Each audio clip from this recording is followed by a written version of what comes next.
On Sunday, Israel hit Gaza's last fully functional hospital. Its 200 Palestinian patients and the injured were forced to leave the buildings. As Gaza burned, the Israeli Prime Minister Benjamin Netanyahu got into a public spat with the French President Emmanuel Macron.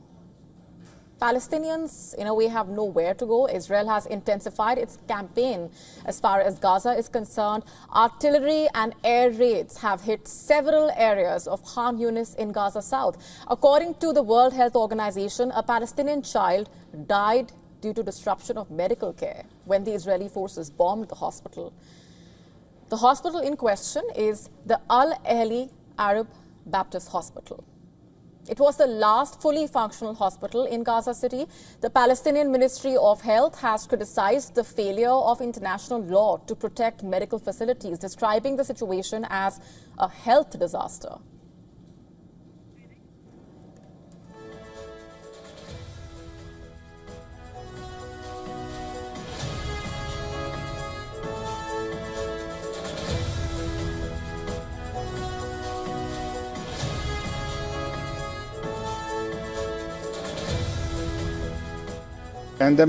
By forcing this hospital of service, the Israeli occupation is killing hope and life for the people. International law, which was supposed to protect these institutions, has completely failed to deter or stop the occupation's attacks on hospitals. In truth, we are facing a health disaster in every sense of the word.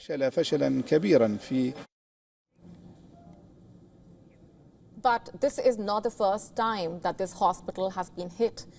In the early days of the war, the hospital was hit massively. It led to the deaths of almost 500 displaced Palestinians, and according to the Palestinian health officials, nearly 34 hospitals in Gaza have been completely or partially destroyed by Israeli airstrikes all over the war in the past 1 year and a half. In fact, the Palestinian death toll since the start of the war on October 7, 2023 has reached 50,944.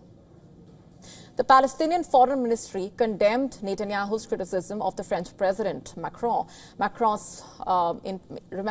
announced Paris's intention to actually recognize a Palestinian state within months. In an interview with France 5 broadcast last week itself, he had said that France could take the step during the upcoming United Nations conference in New York. It is scheduled for the month of June.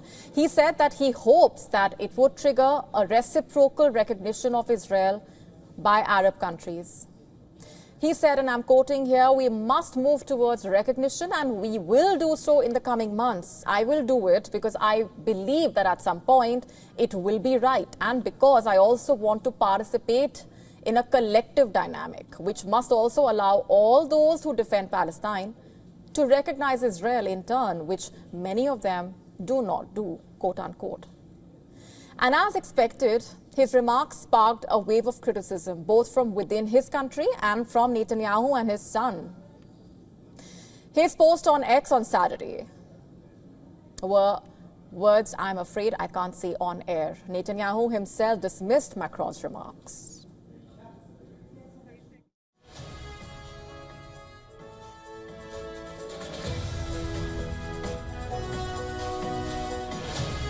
And in a statement, he said, and I'm quoting here, "President Macron is gravely mistaken in continuing to promote the idea of a Palestinian state in the heart of our land, a state whose sole aspiration is the destruction of Israel. We will not endanger our existence over illusions detached from reality, and we will not accept moral lectures about establishing a Palestinian state that would threaten Israel's survival, especially not from those who oppose granting independence to Corsica, French Guiana, and other territories whose independence would pose no threat to France whatsoever," quote unquote. To stay up to speed with the latest news, download the WION app and subscribe to our YouTube channel.